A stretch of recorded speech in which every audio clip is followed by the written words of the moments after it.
ఉత్తరప్రదేశ్లోని ప్రయాగ్రాజ్లో జరిగిన అతిపెద్ద ఆధ్యాత్మిక సంబరం మహాకుంభమేళ. ఇది ఎందరెందరో మహామహులు, సాధువులు, సెలబ్రిటీలు, ప్రముఖులను ఒకచోట చేర్చి అంతా ఒకటే అనే భావన కలుగజేసిన గొప్ప కార్యక్రమం ఈ కుంభమేళ. సాధువులుగా మారిన గొప్ప గొప్ప మేధావులను పరిచయం చేసింది. యూట్యూబ్ పుణ్యమాని సాదాసీదా వ్యక్తులు ఈ ఆధ్యాత్మిక కార్యక్రమం నేపథ్యంలో రాత్రికి రాత్రే సెలబ్రిటీ హోదాను అందుకున్నారు. అంతేకాదు ఈ వేడుక ఎన్నో గొప్ప విషయాలకు నిలువుగా మారింది. తాజాగా ఏళ్లనాటి స్నేహబంధాన్ని హైలైట్ చేసింది.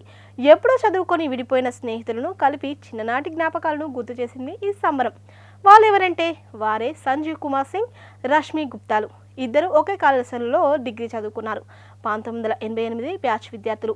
ఎప్పుడో 30 ఏళ్ల క్రితం కలుసుకున్నారు. మళ్ళీ ఇన్నేళ్లకు ఈ మహాకుంభమేళ కారణంగా కలుసుకున్నామని చెబుతున్నారు ఆ స్నేహితులు. సంజీవ్ కుమార్ అగ్నిమాపక అధికారిగా ఈ మహాకుంభమేళలో విధులు నిర్వర్తిస్తుండగా అతని స్నేహితురాలు రష్మి లక్నోలోని ఒక కళాశాలలో లెక్చరర్గా పనిచేస్తుంది. ఈ మేరకు నాటి మధుర జ్ఞాపకాలను గుర్తుకు చేసుకుంటూ తన స్నేహితుడు చాలా సైలెంట్ అని మాట్లాడడం చాలా అరుదని అన్నారు. అయితే ఇప్పుడు మాత్రం అతడి వ్యక్తిత్వం పూర్తిగా భిన్నంగా ఉందంటూ నవ్వేశారామే.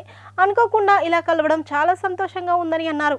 అలాగే తాను ఈ ఆధ్యాత్మిక వేడుకలో పాల్గొన్నందుకు సంతోషంగా ఉందన్నారు. ఇక్కడ ఏర్పాట్లు మాకు ఎంతగానో సహాయపడ్డాయని అన్నారు. ఇక సంజీవ్ కుమార్ రష్మిని ఎగతాళి చేస్తూ రష్మి వాళ్ళ గ్యాంగ్ తనతో మాట్లాడేందుకు తెగ ట్రై చేసిందంటూ మాట్లాడారు. అలాగే ఆమె చెప్పింది కూడా నిజమేనని, తాను నిజంగానే అప్పుడు అంతగా ఎవరితో ఫ్రీగా కలిసేవాడిని కానని అన్నారు. అందుకు సంబంధించిన వీడియో నెట్టింట తెగ వైరల్ అవుతుంది. కాగా జనవరి 13న ప్రయాగ్రాజ్లో ప్రారంభమైన ఈ మహాకుంభమేళ